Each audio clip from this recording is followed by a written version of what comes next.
नमस्कार, मैं हूं पीयूष शर्मा और आप देख रहे हैं नेक्स्ट 9 न्यूज नेशन का खास शो सत्ता। आज हम बात करेंगे बीजेपी की। भाजपा के घोषित राज्यसभा प्रत्याशियों पर 2024 के सियासी समीकरण के साथ ही संगठन की छाप स्पष्ट दिखाई देती है। पार्टी ने 6 में से 3 पिछड़े प्रत्याशी उतारकर स्पष्ट संकेत दिए हैं कि लोकसभा चुनाव में ओबीसी पर उसका खास फोकस रहेगा। वहीं विधानसभा चुनाव में हुए छिड़काव को भी रोकने की कवायद भी की गई है। आधी आबादी का साथ बरकरार रखने को 2 महिलाओं को मौका दिया गया। वहीं पूर्व प्रदेश अध्यक्ष लक्ष्मीकांत वाजपेयी के जरिए पश्चिमी उत्तर प्रदेश के ब्राह्मणों को भी साधने का प्रयास पार्टी ने किया है। संगठन का फोकस कमजोर बूथों और महिला लाभार्थियों पर ज्यादा। लक्ष्मीकांत वाजपेयी के जरिए पश्चिमी उत्तर प्रदेश में ब्राह्मणों को साधने का प्रयास होगा। वहीं जयप्रकाश की जगह बाबूराम निषाद को टिकट देकर कार्यकर्ताओं के मनोबल को बढ़ाया गया। मुख्यमंत्री के लिए सीट छोड़ने वाले राधा मोहन अग्रवाल को टिकट दिया गया है। ऐसे ही 2017 में चौरा-चौरी सीट से विधायक संगीता यादव का टिकट काटकर निषाद पार्टी को दिया गया था।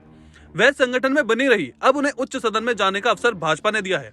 उधर कार्य समिति में हुए निर्णयों के आधार पर अब संगठन का फोकस कमजोर बूथों और महिला लाभार्थियों पर ज्यादा होगा। मुख्यमंत्री योगी ने सभी पदाधिकारियों, मंत्री, विधायकों और सांसदों की मौजूदगी में 75 सीटों को जीतने का लक्ष्य रखा था। राज्यसभा के लिए सियासी समीकरण। भाजपा के गोरखपुर से फिलवक्त 2 राज्यसभा सदस्य थे। इनमें शिव प्रताप शुक्ला और जयप्रकाश निषाद शामिल हैं। निषाद समाज से जयप्रकाश की जगह इस बार बाबूराम निषाद को मौका दिया गया है। वहीं शिव प्रताप शुक्ला ने समर्थकों ने उम्मीद नहीं छोड़ी है। उन्हें उम्मीद है कि पूर्वांचल के ब्राह्मणों के चेहरे के रूप में उनकी दावेदारी अभी बरकरार है। गोरखपुर सदर सीट से 4 बार विधायक रहे राधा मोहन दास अग्रवाल को लोकसभा लाकर विधानसभा चुनाव में अफवाहों का बाजार गर्म रहा। उन्होंने मुख्यमंत्री योगी आदित्यनाथ के लिए सीट छोड़नी पड़ी थी। सपा मुखिया अखिलेश यादव ने खुले तौर पर उन्हें सपा प्रत्याशी बनने का ऑफर दिया था। हालांकि उन्हें पार्टी नहीं छोड़ी।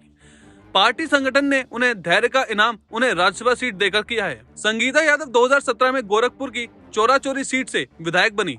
वर्ष 2022 में भी वो चुनाव तैयारी में जुटी, लेकिन यह सीट निषाद पार्टी के खाते में चली गई। IRS अधिकारी ने पत्नी संगीता यादव भाजपा में बनी रही और संगठन के पदाधिकारियों से संपर्क में भी रही। अब उन्हें उच्च सदन की एंट्री टिकट पुरस्कार में मिला है। सांसद बने धनंजय महाडिक जी, इन्होंने कोल्हापुर की पद्धति से कुश्ती लड़ते हुए अंतिम क्षणों में ऐसा धोबी पछाड़ लगाया, ऐसा दांव खेला कि जिसके कारण शिवसेना के पहले नंबर के अधिकृत उम्मीदवार श्री संजय राउत जी इनसे भी ज्यादा वोट लेकर धनंजय महाडिक जी चुनकर आए।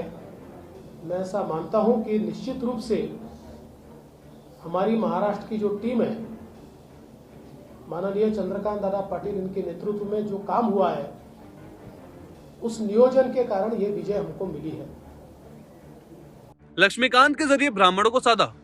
भाजपा के कद्दावर नेता और पूर्व प्रदेश अध्यक्ष लक्ष्मीकांत वाजपेयी लगातार किनारे चल रहे थे। विधानसभा चुनाव से ठीक पहले उन्हें ज्वाइनिंग कमेटी का अध्यक्ष बनाया गया था। उन्हें मुख्यमंत्री योगी आदित्यनाथ का भी करीबी माना जाता है। पार्टी ने उन्हें जहां विधानसभा चुनाव में मेहनत का इनाम दिया, वहीं उनके जरिए ब्राह्मणों को साधने का संकेत था। भाजपा महिला मोर्चा की पूर्व प्रदेश अध्यक्ष दर्शना सिंह ठाकुर है।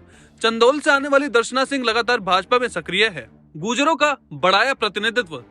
राज्यसभा सांसद सुरेंद्र नागर को भाजपा में फिर मौका दिया है। दरअसल नागर गुर्जर समुदाय से आते हैं और मौजूदा योगी मंत्रिमंडल में सोमेंद्र तोमर के रूप में इस वर्ग के सिर्फ एक राज्य मंत्री है। ऐसे में पार्टी ने गुर्जरों को साधने के लिए एक नागर को रिपीट किया है। प्रदेश में 31 मई से 14 जून तक अभियान चलेंगे। मोदी सरकार के 8 साल पूरे होने पर प्रदेश में 31 मई से 14 जून तक अभियान चलेंगे, जिसमें सुरक्षा, सुशासन, गरीब कल्याण को लेकर सरकार आगे बढ़ेगी। प्रदेश के संगठन मंत्री सुनील बंसल कहते हैं कि प्रधानमंत्री के नेतृत्व में 30 मई को पूरे हो रहे हैं।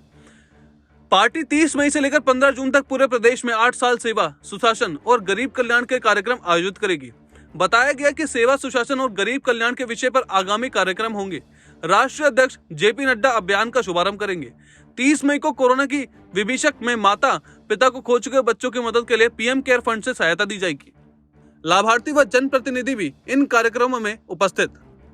प्रधानमंत्री कार्यक्रम शुरू करेंगे। देश भर में जिला स्तर पर यह कार्यक्रम संपन्न होंगे, जिसमें सांसदों, मंत्रियों की सहभागिता होगी।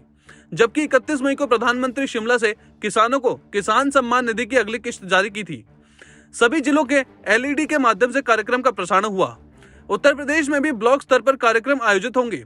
सभी कार्यकर्ता इन कार्यक्रमों में उपस्थित रहेंगे। भाजपा सरकार की योजनाओं के लाभार्थी व जनप्रतिनिधि भी इस कार्यक्रम में उपस्थित रहेंगे। उन्होंने बताया कि रिपोर्ट टू नेशन अभियान के अंतर्गत 1 जून को मुख्यमंत्री योगी आदित्यनाथ, प्रदेश अध्यक्ष स्वतंत्र देव सिंह, उप मुख्यमंत्री केशव प्रसाद मौर्य और ब्रजेश पाठक पार्टी के प्रदेश कार्यालय में मोदी सरकार की 8 वर्ष की उपलब्धियों के बारे में बताएंगे।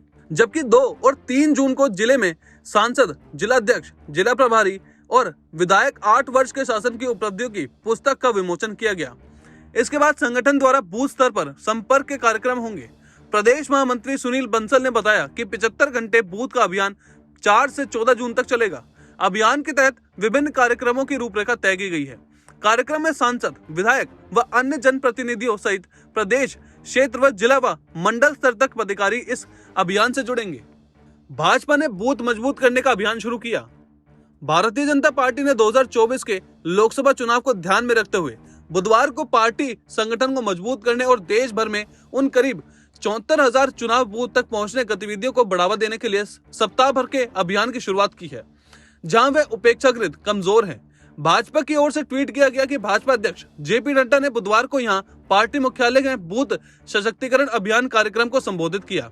इस बैठक में देश भर के कई केंद्रीय मंत्री और नेता शामिल हुए। अभियान 31 मई तक चला। भाजपा ने प्रचार के लिए पार्टी अध्यक्ष बैजयंत पांडा की अध्यक्षता में एक कमेटी का गठन किया है। पार्टी उपाध्यक्ष दिलीप घोष, महासचिव CTV रवि और पार्टी के अनुसूचित जाति मोर्चा के प्रमुख लाल सिंह आर्य के इसके सदस्य हैं। पार्टी ने देश भर में लगभग 74,000 बूथ की पहचान की है, जिन्हें अभियान के तहत मजबूत किया जाना है। निर्वाचन क्षेत्र में 100 कमजोर बूथ को मजबूत करने के लिए कहा।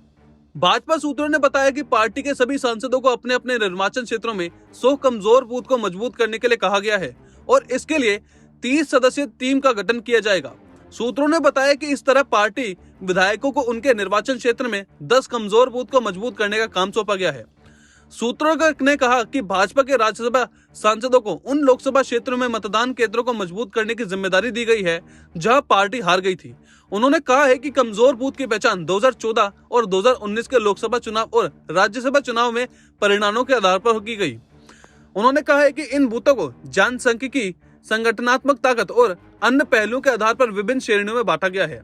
सूत्रों ने कहा है कि इस अभियान के तहत भाजपा नेताओं को एक टीम बनानी होगी और उन्हें प्रतिष्ठित करना होगा और फिर इन कमजोर मतदान केंद्रों के अंतर्गत आने वाले क्षेत्रों में पहुंच गतिविधियों का अंजाम देना होगा। उन्होंने कहा है कि विभिन्न सरकारी योजनाओं के लाभार्थी पर विशेष ध्यान दिया जाएगा। उन्होंने कहा है कि इस कवायद के पीछे व्यापक विचार भाजपा के आधार का विस्तार करना और अगले लोकसभा चुनाव में सीटों की संख्या बढ़ाना है। पूर्वोत्तर में लगभग 115 निर्वाचन क्षेत्रों की पहचान की थी।